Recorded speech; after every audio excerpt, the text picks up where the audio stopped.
Hello. Welcome to the Empowered Artist Collective podcast. I'm your host, Jennifer Apple, a multi-hyphenate actor, educator, acting coach, writer, dog mom, and founder of this vibrant community that champions artists as they carve out their own unique paths in this wild industry. Whether you're just starting out, in the thick of it, or seeking a bit of artistic fuel to expand your toolbox, you're in the right place. In this space, we'll have honest conversations, share actionable strategies, tips, and resources, and delve into the messy yet beautiful journey of living a sustainable, creative life. We unmask the reality of life as an artist, from navigating career highs and lows to nurturing your full human well-being. I chat with women and non-binary guests who share their personal stories, helpful learnings, and hearts to help you unlock your artistic potential, expand your knowledge, and show up fully and fearlessly in your artistry and daily life. Before we dive into this week's conversation, don't forget to hit that subscribe button so you never miss an episode. If today's chat resonates with you, please leave us a review. It helps us reach even more incredible artists just like you. And hey, feel free to spread the love. Share this podcast with a friend or post it on your socials, making sure to tag at Empowered Artist Collective and at @JenniferApple_ so we can chat with you there. All right, grab a cup of something cozy, settle in, and let's get to it. How can artists cultivate a multifaceted career while staying true to their vision and values, specifically in producing? In this episode, I sit down with multi-hyphenate Marjuan Canady, who sheds light on the power of independent artistry and the evolving role of producers in the entertainment industry. From independently producing her own work to stepping into the commercial producing world, Marjuan explains how producing is more than just securing funding. It's about leadership, vision, and fostering storytelling from inception to execution, with creative development to financial strategy, contracts, and team building. She emphasizes the need for artists to take ownership of their careers, find their unique voice, and expand beyond traditional industry models. And we also touch on the realities of balancing multiple passions, the importance of community in fostering artistic growth, and practical tips for balancing creativity with the logistical demands of producing. So, whether you're an artist looking to produce your own work, an emerging producer seeking guidance, or curious about what it means to create opportunities for yourself, this episode is for you. Enjoy! Marjuan Canady, so lovely having you in the space. Thank you so much. So happy to be here, Jennifer. Yeah, for anybody who does not know you, who are you today? I am a DC native by way of the Caribbean, Trinidad and Tobago. I am a writer, producer, creative director, entrepreneur, educator, multi-hyphenated artist. I'm also a mom, a daughter, a sister, and a cultural worker and artist advocate. It's like, is there anything that you don't do? Maybe, you know what I mean? I do get that a lot. I just, we have a lot of multi-hyphenates, myself included, in this space. And every single time somebody shares what they do, there's just a beauty in remembering that like possibility is infinite. And also if it feels in alignment, then that's all that matters, and like, who's to say that one thing can't step up and can't step back, and you can't prioritize one thing or the other, and then the other part doesn't get lost. It just is, on a shelf for a second looking beautiful and smiling, and then, but it's always there. Like, I just, it's always so wonderful. But truly, your list is pretty epic. Thank you. Yeah. The one that is feeling currently ripe for you is what, would you say? I would say writing and producing right now, as in my creative space, my artistic life, because I feel like I have, we will definitely talk about, I've just put in years and years of work into the craft, where I'm starting to see the fruits of my labor, and dedication to my work, my original work, the community that I've been part of for 20 plus years. I'm starting to see that work uplifted on stages and spaces across the country. So that's really, really exciting for me, and it's keeping me really activated and present in all of the communities that I'm part of right now. It's awesome. Let's dive on in. I'm the little version of your origin story, I think, is always helpful to hear, just so that we know how you've come to be into the work that you're currently in. Yeah, well, I'm a DC native, and I grew up in a really culturally rich, artistically rich community. Um, I started off like most young people, just taking dance and theater just as extracurricular. Um, but I think the unique thing about my experience as a young person was that DC just has such a rich Black theater arts community that I grew up in, and it was it was like second nature to me. The community that was built around me, maybe since I was 5 or 6 years old. So I just grew up exposed to seeing so many different types of art. Yeah. Artists that were in my sphere were at a very young age were people like Debbie Allen, Felicia Yeah. Rashad, the community at Howard University. I went to an arts high school, Duke Ellington School of the Arts. Yeah. Our most famous alumni is Dave Chappelle. So I grew up in a community that really centered Black voices in the arts, and also instilling in me from a very early age that my voice mattered, Mhm. my perspective mattered, that art could be used as a means for change in community. So I think in terms of my origins, I always have to shout out, those early teachers, and Yeah. we call them our mamas, Yeah. our theater mamas, who are still very much part of my life today, who really helped shape the type of artist and woman that I am, really. Um, and from there, I went on and started taking theater more seriously. I started off as a performer, and went on to New York for college. I went to Fordham University and then Mhm. NYU. Fordham, I studied acting and African studies. I'm a huge history nerd. So those, even now, like the intersections of Yeah. all the things that I'm doing, um, having that foundation in college really helped. And then I went on to NYU, and I studied art and public policy at NYU. So it was a combination of performance work, more along the lines of performance studies and theory. Anna D. Avery Smith was one of my professors Mhm. there. So um, that time at NYU was so critical for me because that was the beginning of me creating my own work and finding my own voice, and just not really following the system Yeah. of how, or the path, I should say, that sometimes, as a theater student in academia, in the university setting, there are paths that we are encouraged to follow. That was the beginning of me not doing that. Yeah. Yeah. That's awesome. And that led you to more on the writing side of it, more on the producing side of it, more on the like, where did that end up leading you? Yeah, so my time at NYU was a time when I really started to explore my voice as a writer, Okay. and as an activist as well, figuring out how can I use the thing that I love so much, theater, to um, really impact community and do work that I actually cared about. Yeah. I did spend, a full solid year being a struggling actor in New York City.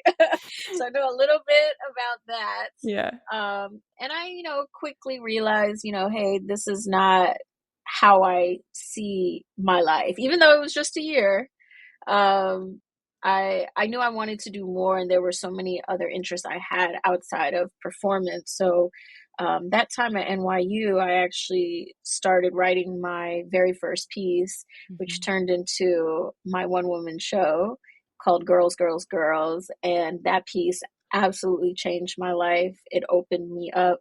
Um, as a producer, I learned like grassroots style, Yeah. how to essentially make things happen, um, from financing it, investing in the piece myself, hiring a team, and um, started a production company, all the same while, writing, heavily focusing on writing um, a piece that where I played 10 characters. It was a Yes. satire that explores, how Black and brown women are portrayed in the media, which is, thinking about it now, I wrote it 14 years ago. It's probably And still so relevant it's if I'm still like, unfortunately so. Yeah. it's still so relevant today. Mhm. I actually performed a few monologues from it last year down in North Carolina, and people thought that I had just wrote it a year ago or something. Yeah, that So tracks. it's a piece that I think just speaks to continued issues that we see with women in the public eye, and the struggle that especially women of color have to deal with when they're in the public space. So that piece was life changing for me, and that essentially is what got me out of New York. I moved to LA and started to expanding into a film and on the TV production side.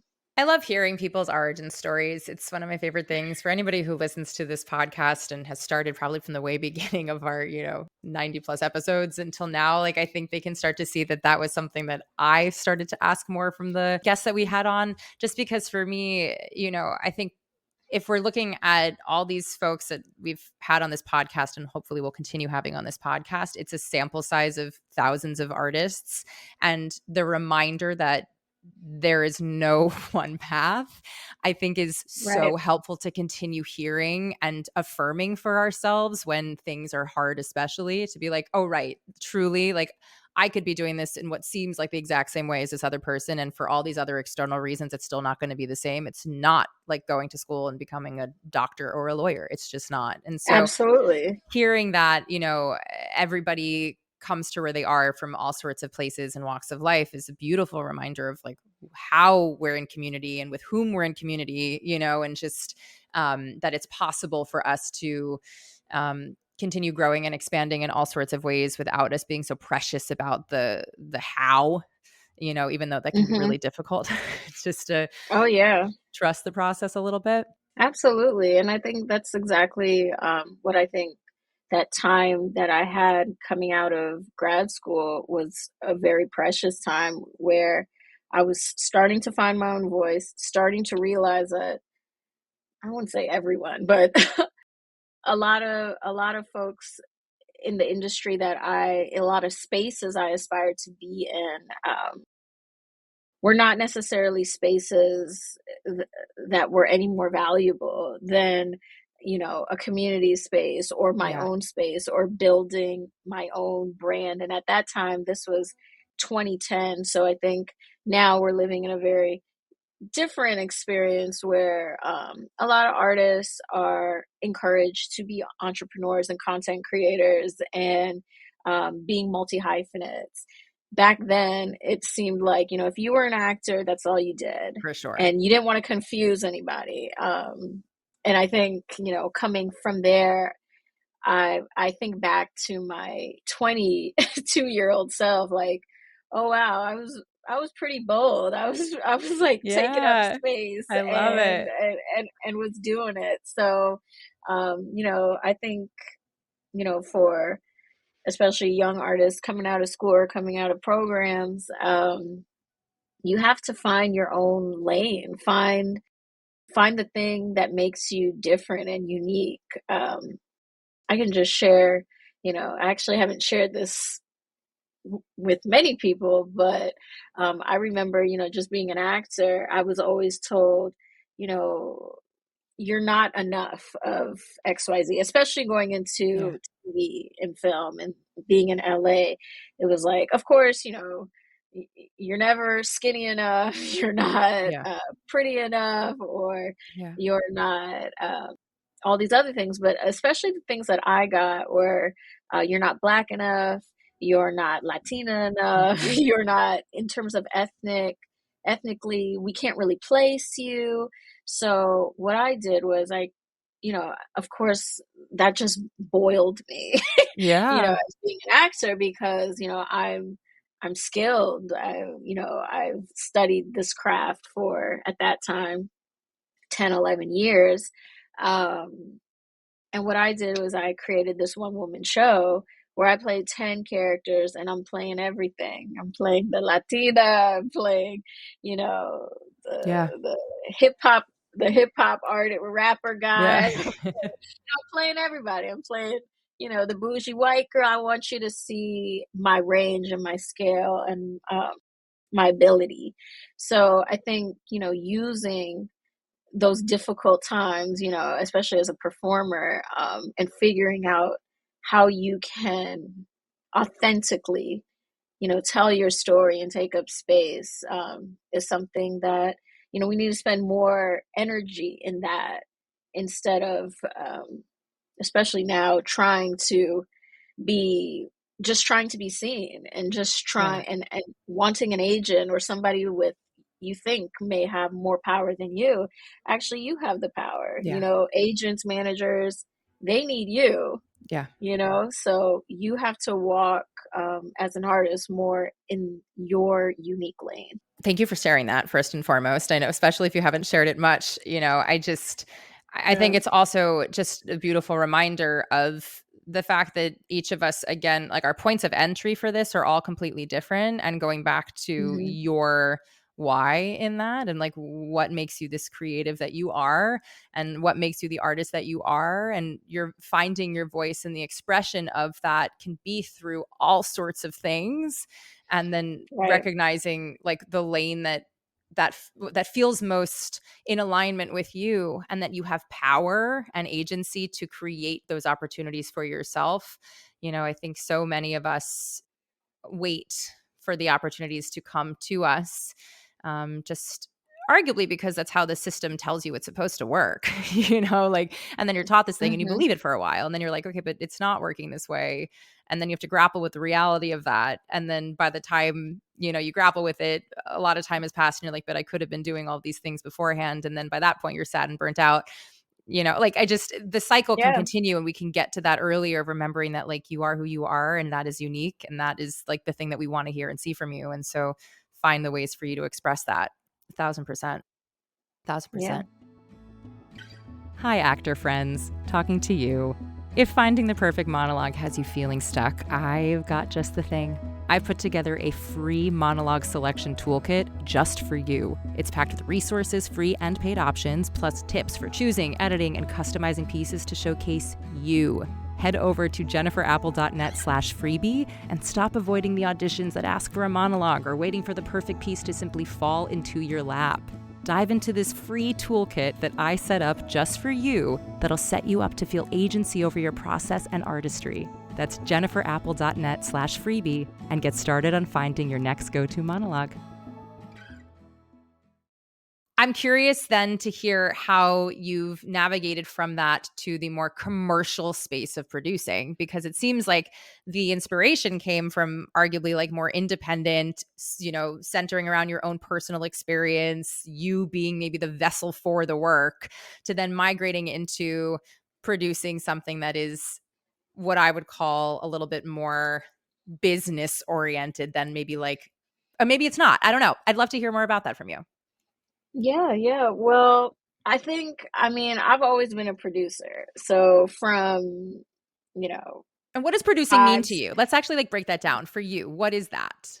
that's a great question because whenever I say produce, depending on who I'm talking to, Yeah. most people don't know what producing Yeah, I is. think that's why I want to ask Um, it because people haven't. I yeah, think, for me, when I first learned producers, I think money. That's all I think. And now that I've, been in this industry for a while and know many people who are producers primarily or also producers and multi hyphenates or whatever, like for them, it all operates many different spaces. So, yes, let's break it down for yes, you. yes, absolutely. So in in layman terms, I would say a Yeah. producer is a person that makes a project happen in theater and film specifically.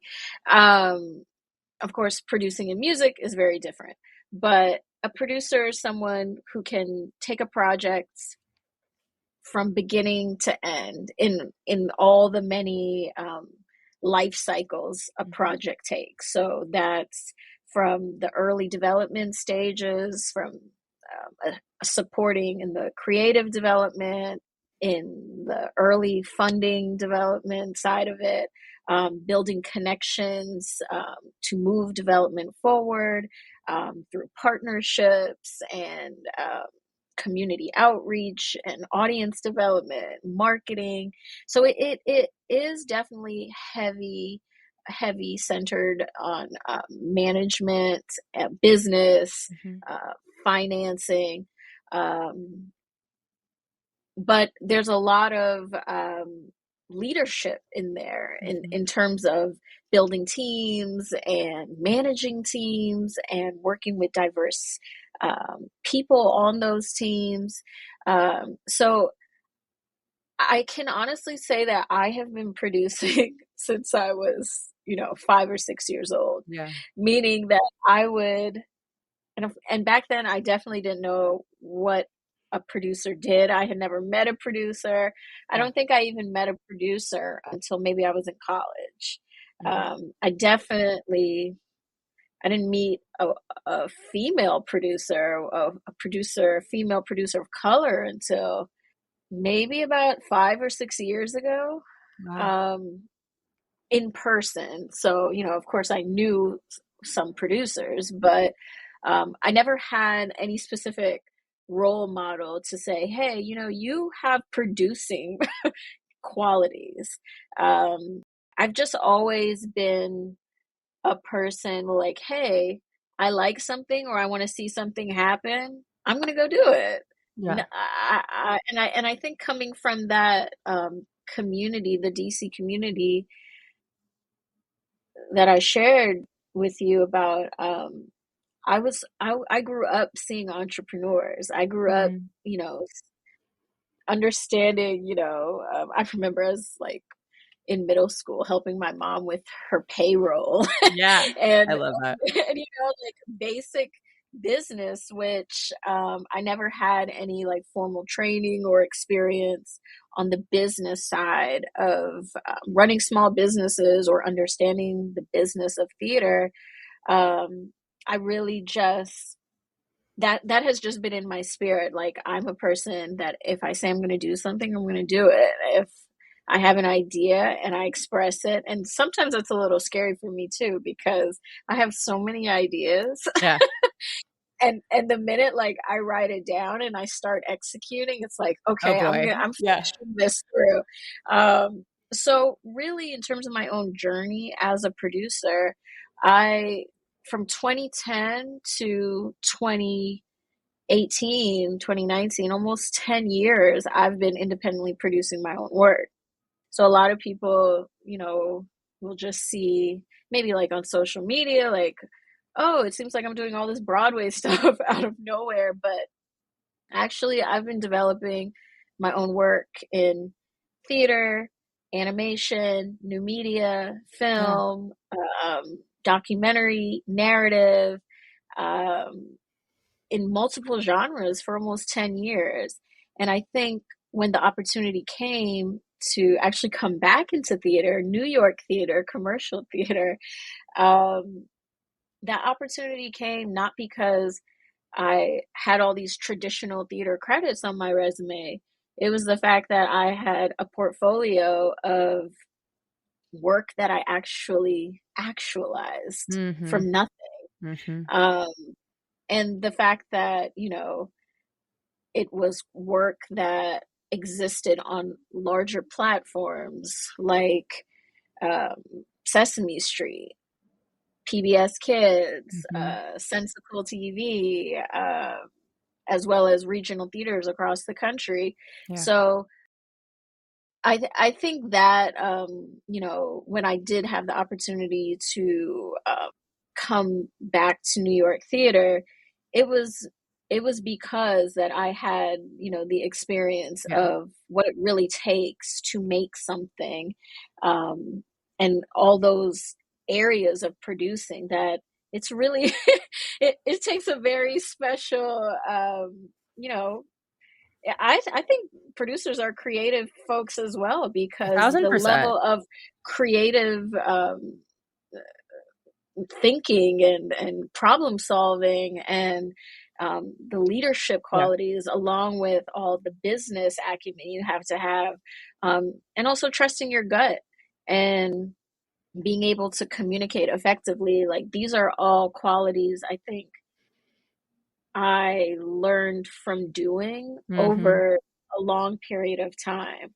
Um, and especially I think in, the commercial producing industry, theater industry, um, it's a very closed, tight knit community where they're not necessarily like offering opportunities to come into these spaces, um, historically, because they've tried to keep it, Yeah. you know, a certain way so certain stories can be told.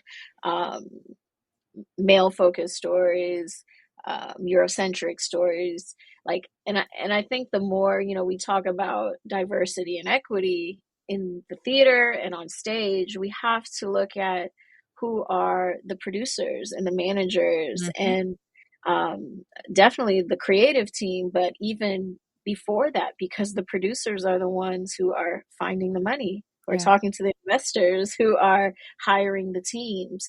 So in the last couple of years, I've just become also very passionate about encouraging more women and people of Mm-hmm. color to see all the other, avenues that exist beyond, just the traditional creative side, of theater and storytelling, but in the long run, all the opportunities that exist to make the project come to life. And you don't necessarily have to perform every single Yeah. night, but still, you're still a huge part of the team, and you also help shape the storytelling. Yeah. That's why you're here. Because you are doing that in all of the different ways that you show up as an artist and creator in every facet of the long list of multi-hyphenate, categories that you started with. You are it seems like you're doing this from a place that's truly mission driven, where it's like you want to be somebody that people can look up to, b see representation from, see learn from. Like, there are reasons that you're doing this besides what I think many perhaps associate with producers of just like, oh, they're just there to make a buck. And it's like, okay, that's when things are successful, but also, like, if you were to really boil down the finances of it, it's actually really hard to do so on the theatrical side of it, at least. Like, let's just Yeah. get granular with it. But there is, again, the natural association of producer, money, whatever that means, and not including all the beautiful things that you just talked about, which is like really fostering storytelling from the beginning to its end, having your fingers touching all parts of the creation and not just being siloed into one part of it, especially for those folks who are natural leaders, to really be able to, instead of just being the, say, director or the choreographer, somebody with a position of known quote unquote power and status, you're somebody who gets to be looked towards as somebody who can guide a ship with knowledge and insight. I think those are other skill sets that you clearly have with everything that you do. And so it's really exciting to know that you're in the industry and that you are a voice who is creating work and helping shape and create work. And so I'm curious how you pick what you work on, and either how it comes and finds you or how you choose to be a part of it. And if that's, your own relationships that then foster that, or it's like, oh, I know that this is in the pipeline, or I actually know this person and this would be a great project, and now I want to be the person who even suggests that this becomes a thing. Like, where are you at with the pieces? Well, for me, it's all about the story. Mm-hmm. I have to be connected to the story. I mean, it's so much work that goes into producing that, um, no one is, you don't do it for the money, because there might not be any money, or you may not see any money for a long time. Mm-hmm. And long time meaning, I know, producers who've had projects sitting with them for 10 plus years, Yeah. and so I think you do it because you're connected to the story, you believe in, the creators, you want to see the story come to life. Mm-hmm. So for me, it's always a story. I love I love stories that we haven't seen before. Mm-hmm. Um, Stories that are centered around women leads, women Mm-hmm. of color leads, African diaspora history. Like I love those stories that, especially history centered, but also stories that, um, we can find joy in and can Yeah. find, you know, there is, it's playing in form as well. Mm-hmm. So I love, sci-fi and magical realism, and I have a 4-year-old daughter, so I'm also very Mm-hmm. invested in TYA and stories that young people can go see. I've always been like that. Even before I became a mom, but even more so now, it's like I'm always looking for what can, the whole family go to, something Yeah. I can enjoy, as well as, my daughter. So I think for me, it's always connected to story. And I also just want to work with good people, Yeah. people that, you know, we, we can get in a room, we can get things done. I believe, like, they, without me, they'll get the project done, Yeah. and with me, I'll just amplify it. Mm-hmm. I'll assist whatever their vision is. So a lot of people might come to me like thinking that I have the secret sauce or something, but You might. actually, I mean, maybe I might have a little Yeah. juju, but I think also I want to feel inspired. I want to feel like I'm part of the ride with the creators of the piece. So I would say right now I have about 5 projects that I'm I'm working on, like, currently, and then I have about 4 projects that are in the pipeline that are I'm in communication, like, with the creators, the writers, where I'm gonna be attached to those Yeah. projects. And these came to you because you reached out to them, or they reached out to you, or both? It's a combination of both, and they come in different ways. I got attached to an upcoming film. I can't share anything about it, but there's a lot of people you probably Yeah. know in the film. I got attached to that project simply from being on the red carpet at the Wiz and having a 5-minute conversation with Amazing. someone who knew, or we're both from DC, and it wasn't like a pitch or anything. It was like, hey, I know this person and they're working on this. You might be interested.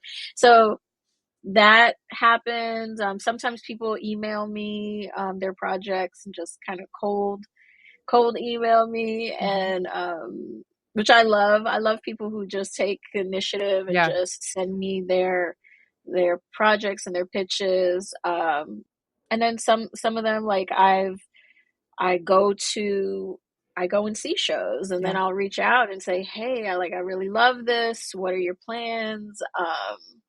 So there's a variety of, and then I just will see a project, not necessarily theater, but I've gone to, like, museums and music concerts, and I'm like, Mhm. hey, I really love this, and I just reach out to them and say, hey, Yeah. I love this. What are you thinking about trying to expand this? It's amazing because what I'm hearing through all of it is just there's the level of just curiosity, and that there's consistent curiosity around ideas, potential, creativity, stories, and just like by allowing you to yourself to trust your own gut around like what you're responding to, you're putting yourself in rooms with all sorts of humans who are telling all sorts of stories, but at the core of it, all of them speak to you on a visceral level. I just the curiosity part of it. Yeah, absolutely. That's exactly how I would say. I mean, I think I'm very tapped into, the in art in general, Hmm. not necessarily theater or a specific form, but a lot of times I'll read a book.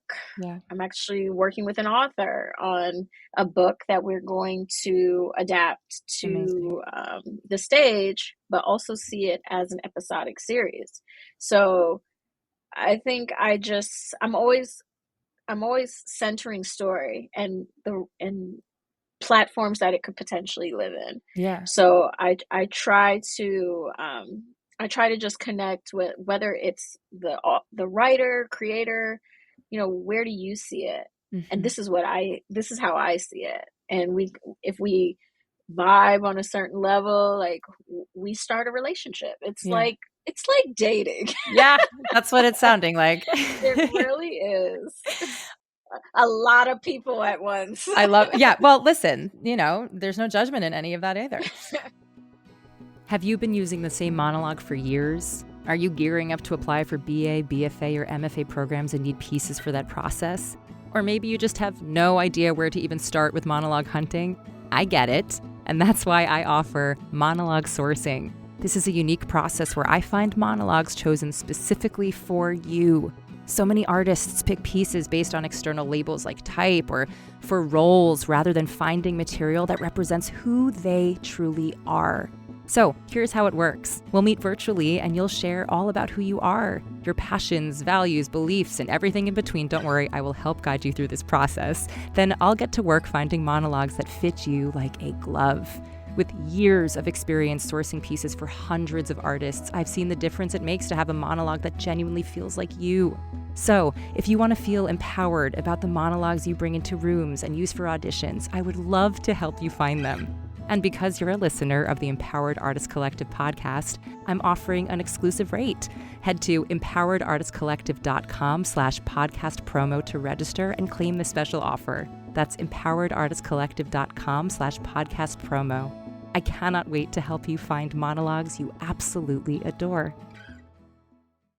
Maybe it's not the glamorous part of it all and like the, finding the projects and sticking with it. What are some of the tangible steps that for the most part you are actually doing though for every project, no matter what it is? And is that, there's like a very specific kind of paperwork that's always being done, or there's a specific kind of reach out that you're always doing to, have people give their funds to? Like, what are the tangible things that are repeatable processes that you're navigating? Oh yeah. I would say some steps that I'm always doing on every project, contracts, like a lot of paperwork. I Mhm. mean, I think as a producer, you have to understand the business around IP and Mhm. collaboration. If you're working in unions, as you start to scale up, understanding the talent that's being brought on, and understanding that from a legal perspective. So you don't necessarily have to know all the legalities, but you do have to know the basics, and also have a lawyer Mhm. close by to draft paperwork agreements for everybody involved. So um, I think a lot of times, as artists, if you're juggling both, that can be challenging, which I've which Yeah. I've done and continue to do. And I love it when I can just, be a producer or just be a writer. And the times where I can just be a writer and I see other people produce, there's a little like my producing hat is like, Mhm. oh, she didn't do that right. Or, Yeah. oh, she's forgetting about this.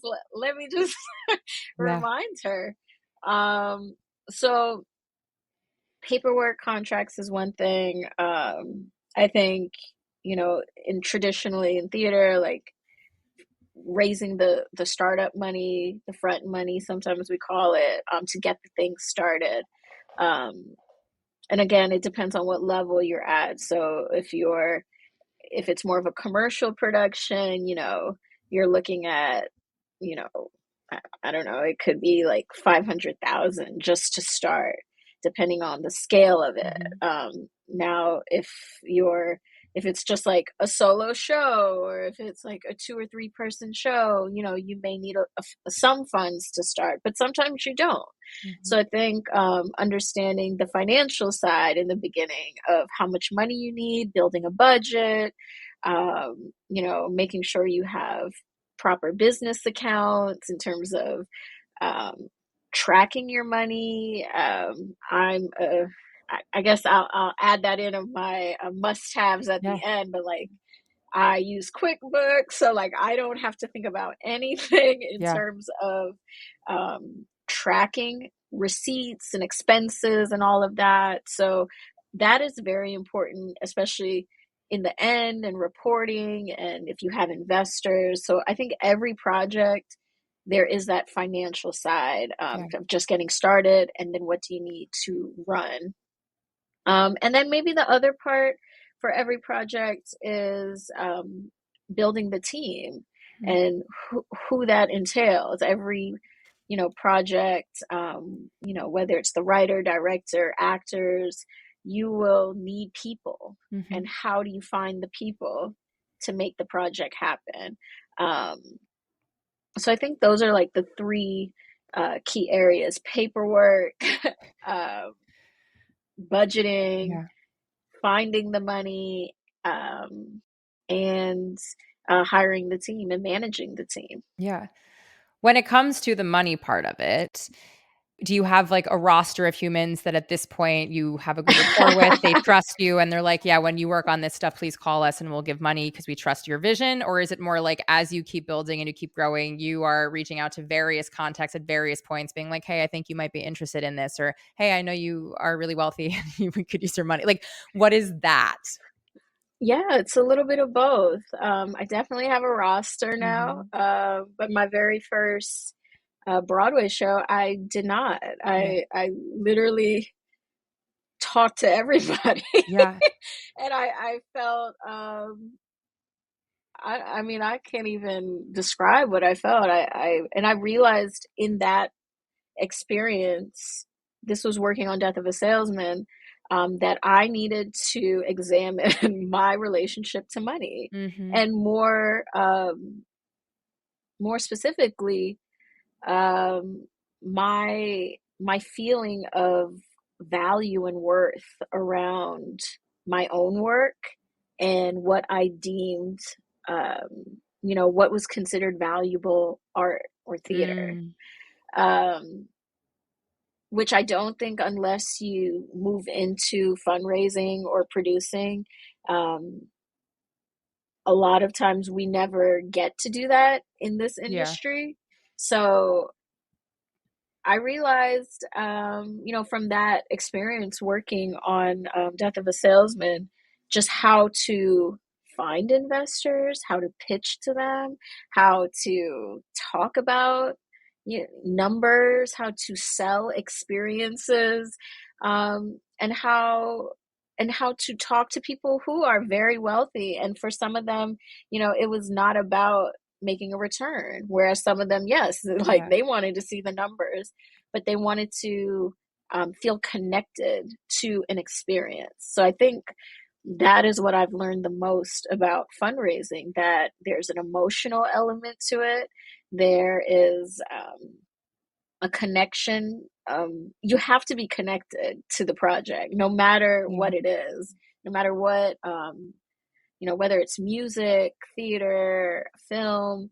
Um, if someone is gonna give you money, they have to be connected to you or the project in some way, just on a human level. Yeah. So I think at this point, yes, I have built a roster of folks who, some are very wealthy, and then some, have some disposable income that they want to, play with. But then I'm also like constantly meeting people Yeah. and just building connections with people.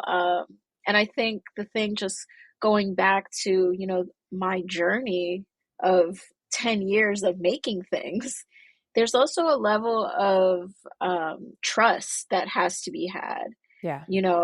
It's not necessarily like the whiz is my project and I'm dealing with the day-to-day operations and the financing of it. But your investors have to be able to trust that you know what you're doing, you're going to follow up, you're not going to run off with, even if it's $5, they have to be able to trust that, you're a professional, you are saying what you're going to do and you're going to do it at the base level. So I think even if you get, someone to give you $25 for your project, like it made me think, when I started getting bigger investors for the Broadway shows, like,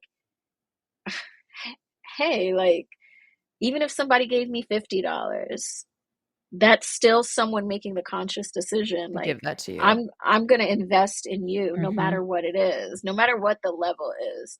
So if you can get someone to give you $20 for your project, you can get them to give you $200,000. You might not be talking to the right person to give you that, but it's possible. So I think every project that I've worked on and thinking about the projects that are to come, I operate now from a more of a mental space of abundance than scarcity. Whereas I think as I was creating my own work for, that 10-year time period, I never had investors outside of maybe like friends and family, and not even more than $1,000. So it was always me investing my own work, but there was also a fear of, I don't know how to ask for money, or I don't know, like, what does it mean if I don't give them the money back?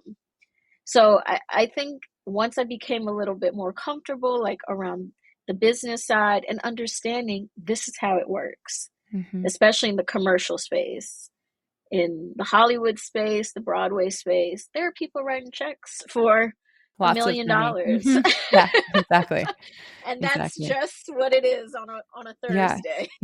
And so when you're making these asks of these people, are you knowing where they're starting from, or is it usually just like from you, like a personal thing from you of like, this is why this means so much to me. I would love to have you a part of it for X, Y, and Z reasons because you bring this, or I would love to have you as a part of this because I know that you love these kinds of things and it would mean a lot. Like, is it, do you cater it, or is there like a certain theme for all of your asks? Oh yeah, well, there's definitely strategy. Whenever you're talking to potential investors, there's always a strategy, and always moving from an authentic space. But I think I can pick up, and most producers, especially seasoned producers, can pick up what a potential investor is looking for within the first, minute, or maybe 30 seconds of talking to them. So obviously, like, knowing what an investor's capacity is important, because most of the time, if you're talking to like an artist, they probably wouldn't be able to write you a $10,000 check.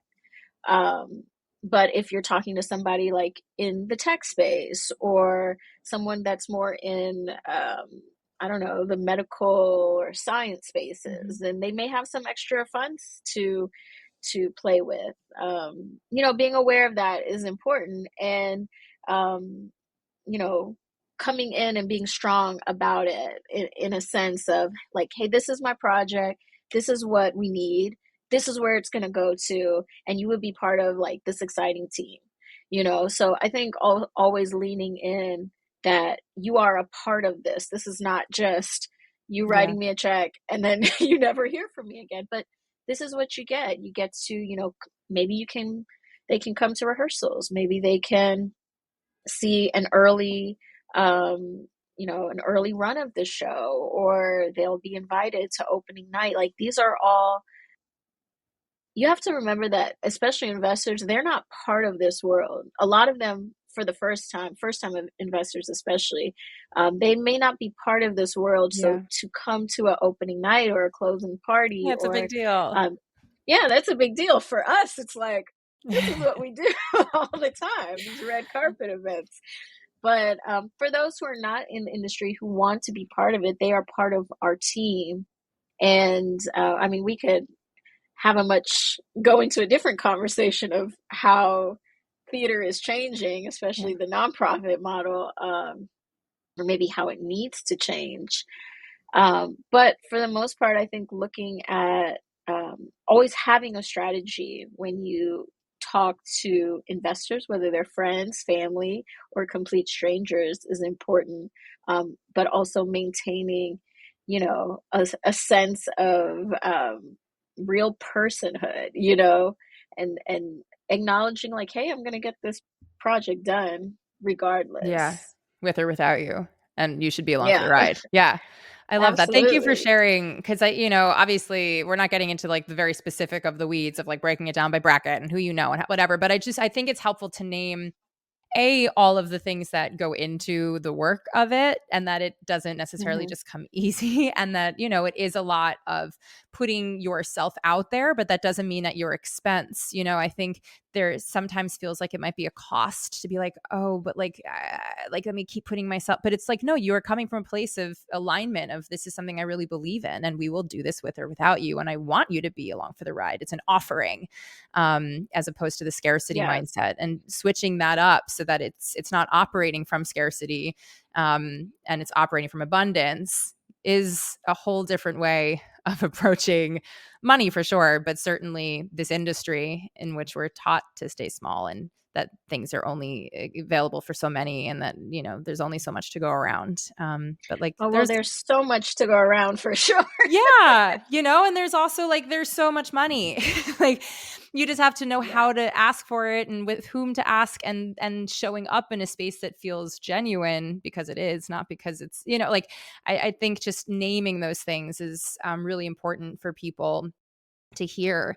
And so it's really exciting to hear that you've grown so much in this process for yourself too, as you've, reflected and done work and like, and gotten to a place that now it doesn't feel perhaps as laborious in the way that it maybe emotionally felt when you were first starting, because you've taken ownership of all that you are in that. That's like such a beautiful growth moment.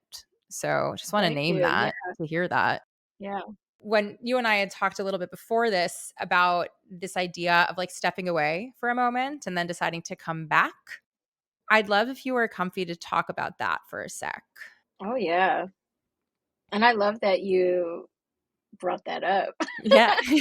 um, I think with the stepping away, that happened. It happened, I think, a couple times in my Mhm. career. When I graduated from NYU, I think I was already like working in this non-traditional space anyway, because I didn't really buy the, hey, I identify as a performer, as an actor, but I don't buy this system of I'm gonna go on 100 auditions a Yeah. week to maybe book one non-union Yeah. opportunity. I didn't buy that, and my one woman show was the thing that, like, when I say it saved me, it opened my mind up to all the possibilities of Mhm. being a writer, a performer, an educator, creating my own work, setting my own rate. And that's really what saved me and allowed me to leave New York. So when I say um, I left the traditional New York theater space. I physically left, Mhm. but I also, from that experience working on my first play, I had no desire. I had always desired to, as being a young person, and I studied musical theater Yeah. in high school. Like, my dream was just to be a Broadway performer. So I think also going to school in New York and just being in the beast of it, my dreams changed. Mm. And I quickly realized, like, hey, I can be part of a show for, 6 months or a tour, and then it's all over and I'm back to square one. That didn't feel right for me. There's Yeah. nothing wrong with it, but I knew that, there was something else out there for me. So stepping away, um, physically, and then also starting to find my voice as a creator at this time when actors were not necessarily encouraged to be Yeah. writers and do multiple, just identify as a multi-hyphenate. I think, I felt so much more empowered. I definitely like experienced, deep depression and, a lot of just anxiety, Mhm. and that a lot of what a lot of artists face, just not knowing how they're going to pay their bills and taking Yeah. multiple jobs and chronically tired, Yeah. um and not for like the reasons of pouring into yourself and pouring into your own work. I think now, like, I'm tired for a different reason. Yeah. But when I moved to LA, I kind of went into another beast of being part of the LA industry in terms of film and trying to quote unquote make it in that system. And after 2 years of being in LA, I realized, hey, this is not for me again. Yeah.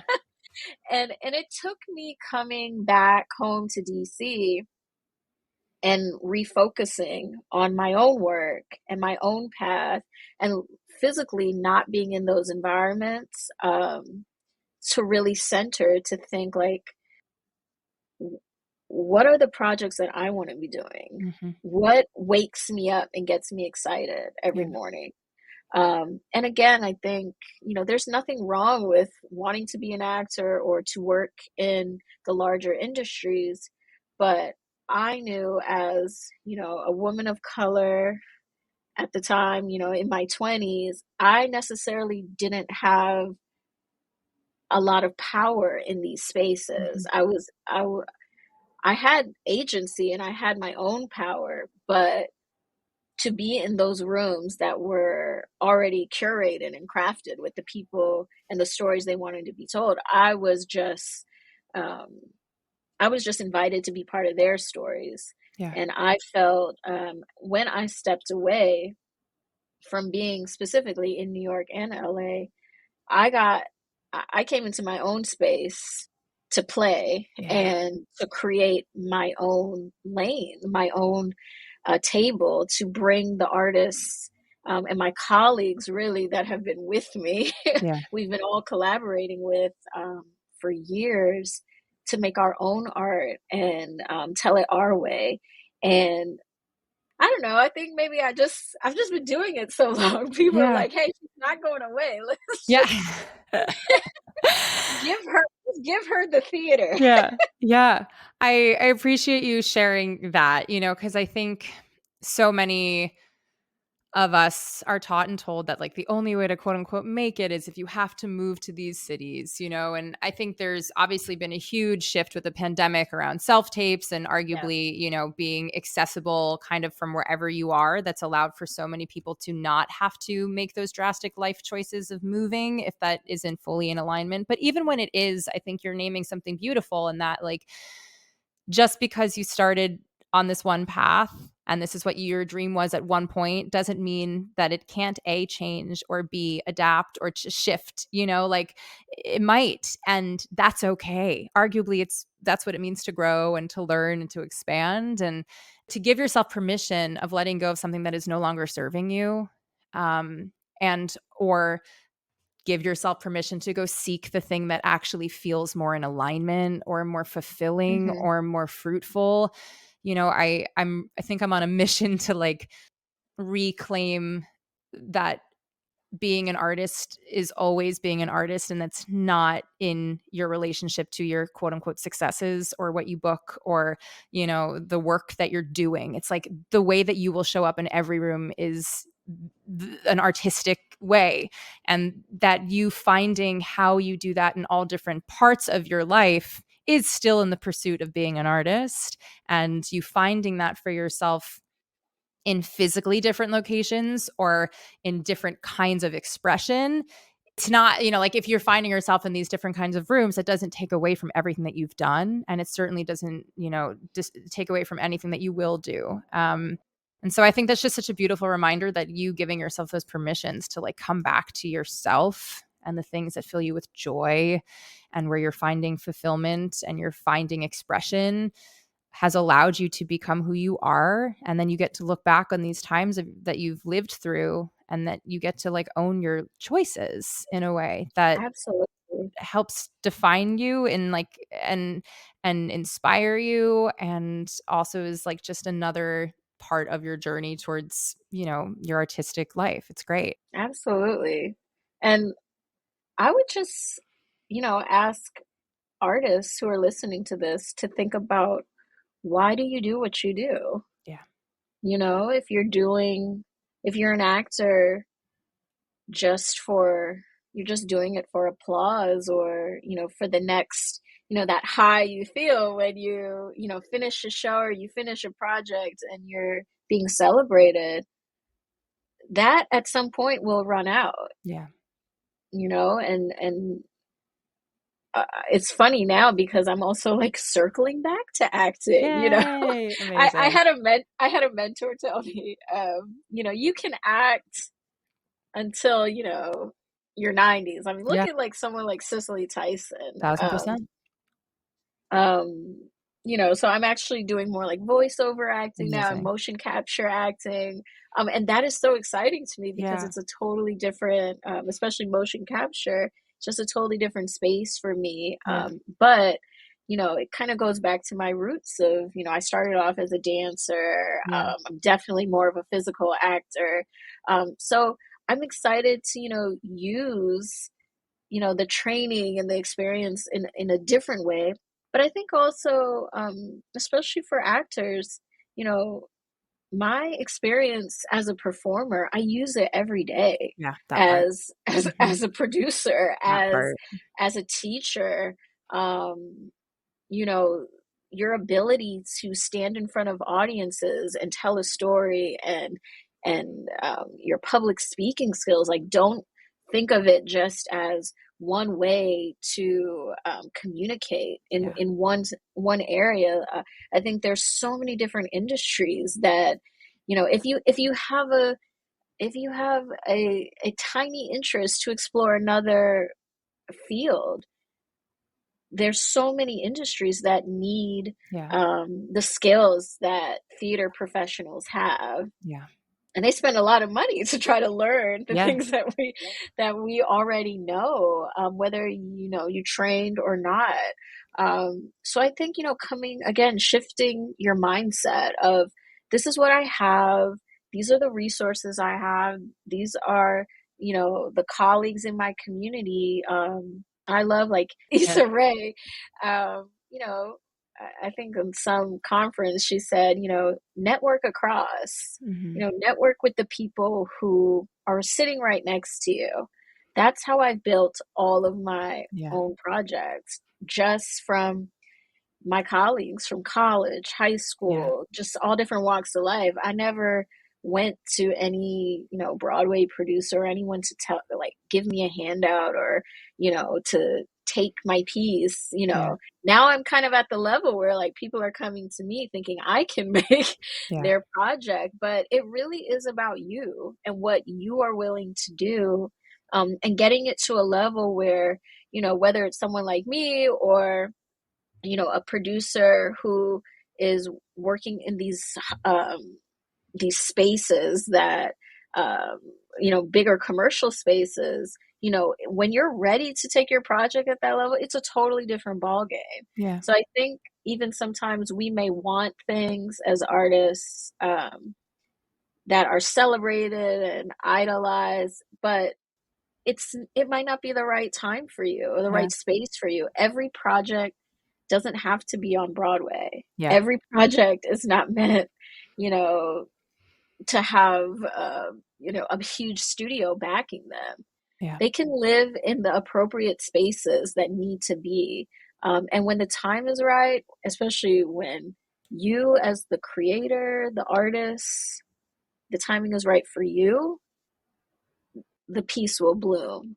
So Yeah. I think becoming more comfortable with that, and I've definitely grown into that, like, and I tell everybody I work with, like, hey, where do you see this? And then again, center the story and say, hey, I think this audience, Yeah. why don't we, think internationally, Yeah. think about all of the audiences that this could potentially serve, not just the traditional pathways. So I think that's what excites me the most I love about it. being a storyteller, being a producer. You get to think out of the box. You get to reach people, connect with people that you may never have even thought about. Yeah. It's awesome. You're so cool. For anybody who Thank you. wants to reach out to you, who wants to work with you, who wants you to produce stuff, who is a investor and somebody with a lot of money, like any of these people, where are the best way for people to reach you within your boundaries? Yeah, well, definitely you can find me on all the social medias at Marjuan Canady. It's just my name. I'm on all the platforms except TikTok. I have not gotten into Okay. that, but definitely I'm on Instagram, Facebook. Also, my website, again, it's just my name, www.marjuancanady.com. And you can also email me, info@marjuancanady.com. Amazing. Thank you so much for being so open and vulnerable and sharing in this way. I'm super grateful. And I also am just so excited for all of these projects you have in the pipeline, just knowing that they're coming from such a value, mission driven space within you. And it's Thank just you. only going to create more incredible art in this wild industry that we are a part of. So thank you for all that you do. And thank you for being in this space. Thank you. Thank you so much for having me. That's it for today's episode. I hope you walk away with some fresh insights, feel inspired, and a little more empowered to take the next step on your artistic journey. Remember, whether it's a small shift or a big breakthrough, every step forward counts. You've got this, and we're here cheering you on every step of the way. If you found today's episode helpful, don't forget to hit subscribe so you'll never miss out on the discussions we have each week. And if something today really resonated with you, please leave us a review. It truly is one of the best ways to help other artists find our podcast and join in on the conversations. Plus, we feel the love too when you do. And don't keep all this goodness to yourself. Share this episode with your people or post about it on social media. Be sure to tag at Empowered Artist Collective and at @JenniferApple_ so we can see what's landing for you and keep the conversation going. As always, thank you for being here. Thank you for listening. And thank you for being a part of this incredible community. Keep creating, keep thriving, stay empowered. I'm Jennifer Apple. Until next time.